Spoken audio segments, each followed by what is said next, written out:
안녕하세요, 손치콩입니다. 제가 오늘 들고 온 비디오는 1997년도 한국 영화계의 혜성처럼 나타나 코미디의 문법을 완전히 파괴해버린 괴물 같은 데뷔작을 만들고 호련히 사라진 천재 감독 송능한 감독님의 넘버 3입니다.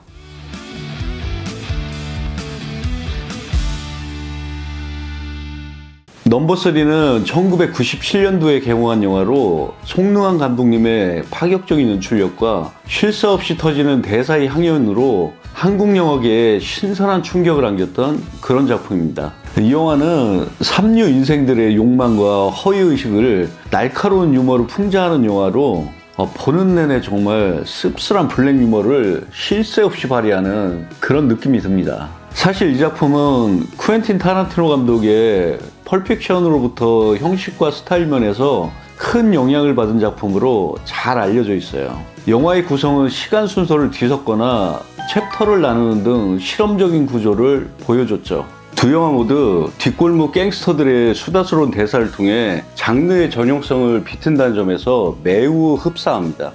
이 작품은 송능한 감독님이 인터뷰에서 밝힌 바와 같이 당시 한국 영화의 전형적인 문법에 답답함을 느끼던 중 타란티노의 영화들을 보고 우리식으로도 이런 발칙한 코미디가 가능하다는 확신을 얻어 곧바로 시나리오 작업에 매진하셨다는 일화가 있습니다. 영화들은 서로 영향을 주고 받는 것 같아요. 예전에 타란티노가 그런 말을 했었잖아요. 좋은 영화들을 베껴오는 게 아니라 훔쳐오는 거라고. 아주 잘 훔쳐온 작품이 넘버 3 같습니다. 여러분, 2024년 전 세계를 사로잡은 영화 패스트 라이브즈의 셀링송 감독을 아시나요? 데뷔작으로 아카데미 작품상 후보에 오르고 전미 비평가협회 작품상을 수상한 셀링송 감독은 놀랍게도 그녀의 아버지가 바로 오늘 소개해드릴 바로 이 넘버 3의 송능한 감독님입니다. 공교롭게도 한국에서 가장 날것의 느와르를 찍은 아버지와 29년 후 미국에서 가장 섬세한 감정 드라마를 만든 딸의 조합 자체가 이미 영화 한 편 같아요. 그리고 송능한 감독님의 형님인 송기란 작가님은 임권택 감독님의 명작 짜코, 만다라, 안개마을, 길소뜸, 티켓, 시바지 등의 시나리오를 쓴 거장입니다. 집안 자체가 다 예술가예요. 개인적으로 송능한 작가님하고 술을 마신 적이 있었는데 제가 진짜 궁금해가지고 만다를 어떻게 쓰셨는지 물어봤습니다. 근데 웃으시면서 나도 어떻게 썼는지 몰라 이러시더라고요. 거장의 겸손인가요? 저한테는 그때가 정말 좀 뜻깊은 순간이었어요. 제가 만난 최고의 거장, 송기란 작가님. 그리고 봉준호 감독님은 한 인터뷰에서 송능한 감독님에게 시나리오를 받는 것이 소원이라며 공개적으로 존경심을 표했어요. 봉준호 감독님은 송능한 감독님이 써준 시나리오라면 1초의 망설임도 없이 영화를 찍겠다고 말해 애정을 과시한 적이 있습니다. 송능한 감독님은 시나리오 작가로 시작을 하셨고 태백산맥이라는 작품을 임권택 감독님하고 함께 했습니다. 송능한 감독님은 이런 주변의 찬사에도 불구하고 넘버 3 세기말 딱 2편의 영화를 남기고 호련히 사라지셨어요. 미스테리하죠. 송능한 감독은 두 번째 영화인 세기말의 개봉을 앞두고 주변 사람들에게 이 영화가 흥행하지 않으면 이민을 가겠다는 말을 자주 했다고 합니다. 당시 영화계 사람들은 이를 그저 농담 섞인 각오 정도로 받아들였지만 감독 본인은 자신의 예술적 지향점이 대중에게 받아들이지 않는다면 언제든 떠날 준비를 하고 있었던 거죠. 1999년도에 개봉한 세기말은 평단의 호평에도 불구하고 대중적인 흥행에는 실패했습니다. 송능한 감독은 자신의 공언대로 2000년에 은퇴를 선언하고 그 후에 가족들과 함께 캐나다 밴쿠버로 이주하며 영화계를 떠나며 큰 충격을 안겨줬습니다. 송능한 감독의 갑작스러운 증발은 한국 영화사에서 가장 안타까운 사건인 것 같아요. 정말 아쉬운 감독님이에요. 다시 돌아와야 돼요. 당시 한석규 배우는 은행나무 침대, 초록물고기 등으로 명실상부한 대한민국 최고의 흥행 보증수표였습니다. 주로 진지하고 묵직한 역할을 해왔던 그가 넘버원이 되고 싶어 안달난 넘버 3 서태지 역을 맡아 능청스러운 연기로 대중을 놀라게 했어요. 특히 깡패임에도 불구하고 지적인 느낌을 잃지 않으면서 궤변을 늘어놓는 모습은 한석규이기에 가능했던 연기였습니다. 여기서 아주 연기 변신이 아주 돋보였어요. 한석규가. 이 작품에서 최민식 형님이 나오는데 이때는 영화에서 신인에 가까웠어요. 사실 검사 마동팔 역은 원래 다른 배우가 물망에 올라 있었지만 캐스팅이 난항을 겪고 있을 때 주연 배우였던 한석규 배우가 제작진에게 최민식 배우를 강력하게 추천을 했다고 합니다. 두 사람은 대학 선후배 사이이자 드라마 서울의 달에서 호흡을 맞춘 절친한 사이였어요. 당시 최민식 배우는 주로 연극과 TV에서 활동하며 영화 쪽에서는 입지가 단단하지 않았는데 한석규의 추천으로 이 영화에 합류하게 됐어요. 결과는 아시다시피 대성공이었습니다. 예, 정말 신의 한 수였어요, 이게. 영화 쪽에 발을 들여놓게 만든 게 한석규의 공이 크죠.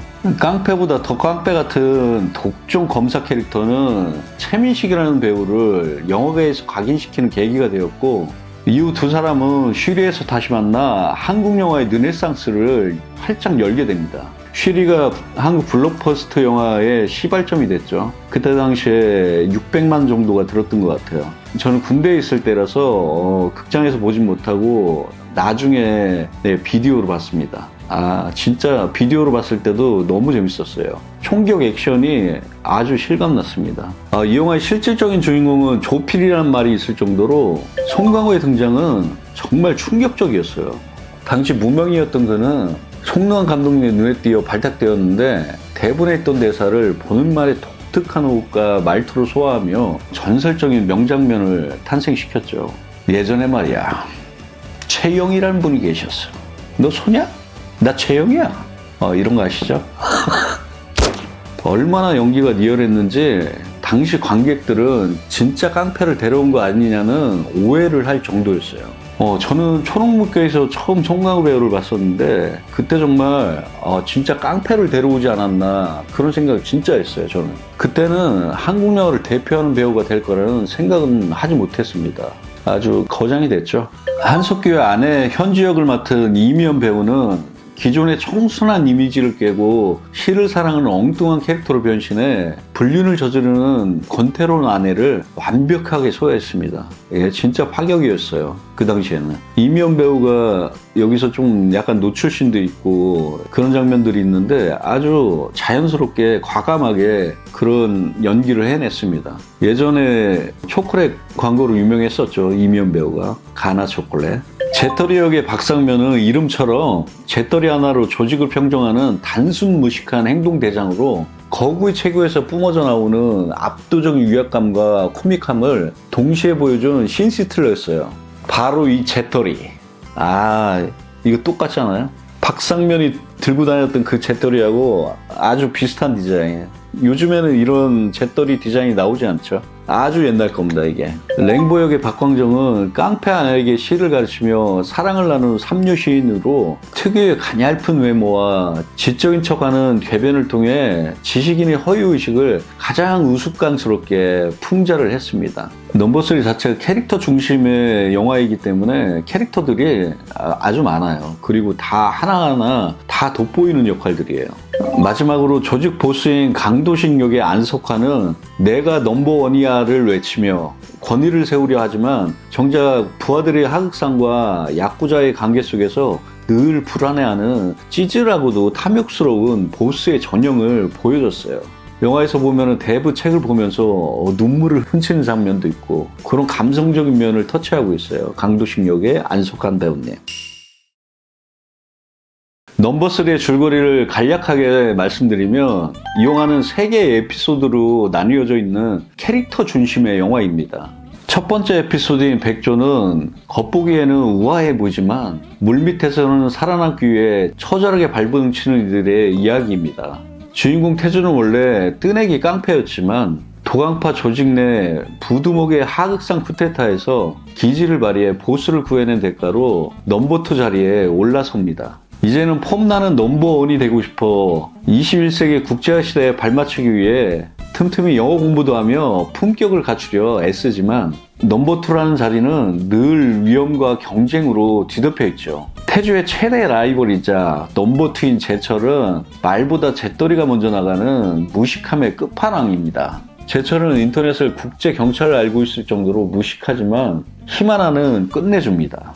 태주의 야망을 가로막는 또 다른 걸림돌은 바로 마동팔 검사입니다. 예, 최민식 형님. 공교롭게도 태주와 같은 아파트 단지에 사는 그는 죄 지은 놈이 나쁜 거지 죄는 죄가 없다는 독특한 신념을 가진 인물로 법보다는 주먹에 가깝고 입만 열면 쌍스러운 욕설을 내뱉는 통에 깡패들 사이에서도 양아치 검사로 악명이 높았어요. 마동팔은 사사건건 태주의 앞길을 막으며 그를 잡아넣기 위해 압박해오고 태주는 그를 회유하려 하지만 마동팔의 꼿꼿한 양아치 정신은 좀처럼 틈을 주지 않습니다. 그리고 유흥업소를 다니는 아내 현지는 여류 시인을 꿈꾸며 얼치기 신인 랭보와 엉뚱한 불륜에 빠지게 됩니다. 아주 다양한 인물들이 엮이면서 이야기가 촘촘하게 짜지고 있어요. 태주는 우아하게 날아오르고 싶지만 자꾸만 진흙탕으로 끌려가는 것 같아요. 그러던 중 조직의 최대 수건 사업인 평화호텔 인수권을 맡게 되며 넘버원이 될 기회를 잡게 되죠. 두 번째 에피소드는 쌈마이들로 도강파 보스 암살을 사주받았으나 태주의 방해로 실패를 했던 조필이 등장합니다. 예, 송강호 형님이죠. 그는 자신을 교주처럼 따르는 부하 셋을 데리고 깊은 상속에서 처절한 지옥 훈련을 견디며 현종하는 라면만 먹고 금메달을 땄다는 말도 안 되는 궤변과 헝그리 정신, 그리고 무대포 정신으로 부하들을 세뇌하며 도강파를 무너뜨릴 복수의 날만을 기다립니다. 하지만 이들의 복수 준비는 어딘가 어설프고 코믹하기만 하죠. 그러니까 송강호는 아주 진지한데 이걸 보는 관객들은 아주 블랙 코미디 같은 상황을 보는 거죠. 아, 송강호가 이때 나왔을 때 그 전에 보지 못한 아주 독특한 캐릭터였어요. 한국 영화에서는. 세 번째 에피소드는 카오스로 드디어 운명의 날 조직의 사활이 걸린 평화호텔 인수와 관련해 일본 야쿠자의 결탁을 앞두고 모든 인물이 한 곳으로 모여들어요. 국제화 깡패를 꿈꾸는 보스 강도식, 무식한 제철, 기회를 노리는 태주, 그리고 마침내 산에서 내려온 조필의 불사파까지. 여기에 이들을 일망타진하려는 마동팔 검사가 들이닥치며 현장은 그야말로 거대한 카오스에 빠집니다. 서로 찌르고 배신하고 속이는 아비규환 속에서 누가 넘버원이고 누가 넘버3인지의 구분은 무의미해지며 대혼란 속에서 배신의 꼬리를 뭅니다. 결국 1등만 기억하는 세상에서 넘버1이 되려 했던 삼류들의 끝은 과연 어떻게 될까요? 그 골 때리는 결말은 영화에서 확인하시기 바랍니다. 제가 오늘은 짜장면에 탕수육, 군만두를 시켜봤습니다. 그리고 여기 소주 한 병 준비했습니다. 예, 빨간 뚜껑. 예. 저는 넘버3를 생각하면 가장 먼저 떠오르는 음식이 바로 이 짜장면입니다. 다들 기억나시죠? 산속에서 게사료까지 먹어가며 복수를 꿈꾸던 조필의 불사팔당들이 먹던 짜장면. 면이 불기 전에 짜장면 먼저 먹겠습니다. 제가 좋아하는 간짜장을 시켜봤어요. 간짜장을 좋아해요, 저는. 간짜장에 이게 계란 후라이가 들어가야 되는데, 이거 삶은 계란이 들어갔네. 이건 처음 봤어요, 저는. 다 넣고 비벼보겠습니다. 약간 불라고 그래. 빨리 먹어야 되겠어요. 면이 불긴 했네요. 짜장면을 살살 비벼주고, 튀면 안 되는데. 냄새 좋다. 계란이 으깨지니까, 계란 한번 먹어볼게요. 목이 메인다. 목이 메어서 소주 한잔 하겠습니다. 빨뚜.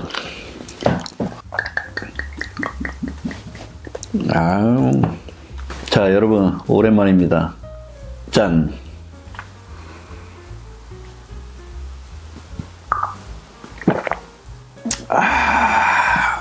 영화에서 불사파 애들이 계속 짜장면만 먹잖아요. 영화 보면서 먹고 싶긴 하더라고. 걔네들은 질려서 안 먹으려고 하는데, 간짜장 한 입 가겠습니다. 짜장면은 약간 불어줘야 맛있어요.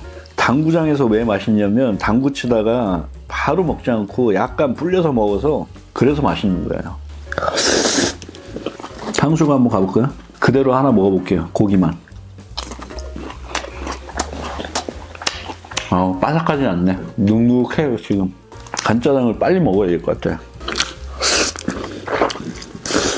짜장면은 뭐 불어도 맛있죠. 단무지랑. 한 잔 또 가겠습니다. 짠.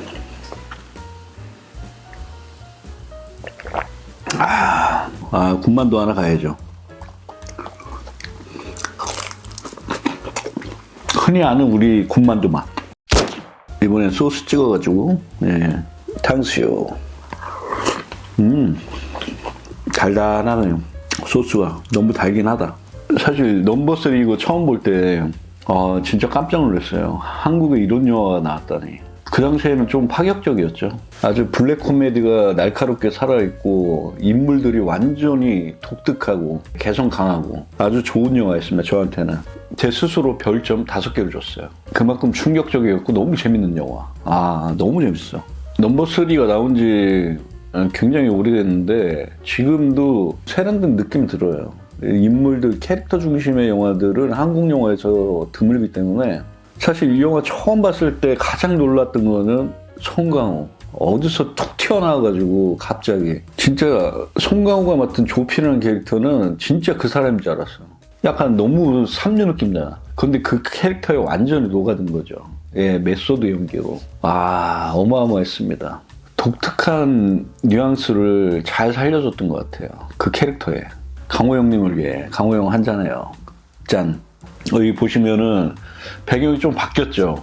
사무실을 좀 이사하면서 그 전에 이제 콘텐츠를 좀 많이 못 찍다가 2026년도 새해 들어서 처음으로 이렇게 찍게 됐습니다. 앞으로 진짜 꾸준하게 콘텐츠 올릴 수 있게 노력하겠습니다. 전에 있던 사무실보다는 훨씬 넓어졌어요. 뒤에 촬영하는 공간도 그렇고 있던 소품들은 그대로 있죠. 예. 영화 팜플렛 같은 경우에 이렇게 붙여놨고 오디오 있고 그래서 뒤에 비디오 놓을 수 있는 공간 책장이 있어가지고 아주 좋은 것 같아요. 촬영하기에 아주 딱입니다. 예. 새로운 마음으로 한번 계속해서 컨텐츠를 한번 만들어 보겠습니다.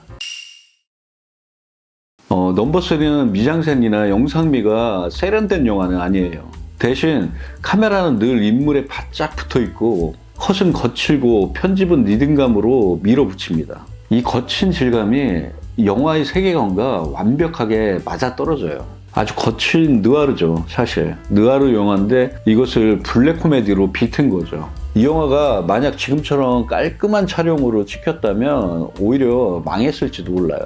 그 스타일을 결정하는 거는 그 작품의 세계관과 맞물려 있어야 되니까 뭐 스타일리시하다고 해서 좋은 것만은 아닙니다.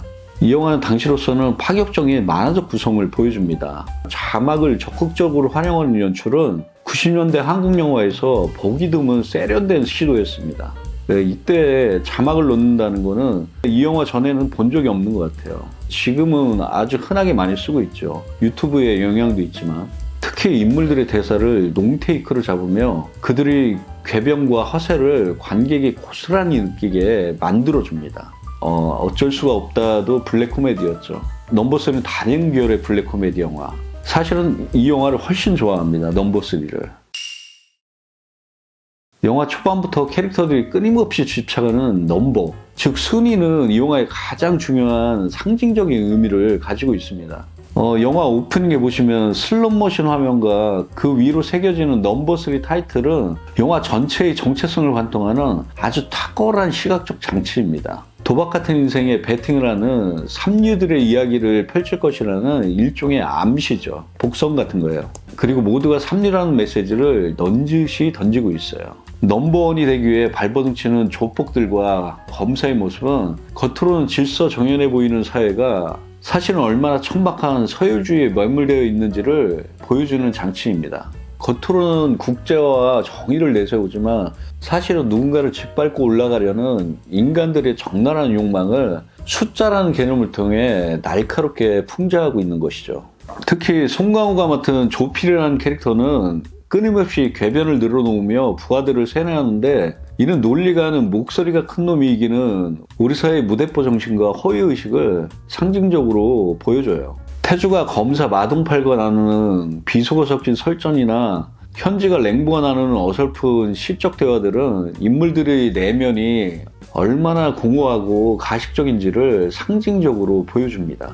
이러한 테마와 상징을 통해 영화 넘버3는 1등만을 기억하는 1등 지상주의 사회와 그 속에 감춰진 삼류 인생들의 비애에 대한 깊이 있는 탐구를 시도하고 있습니다.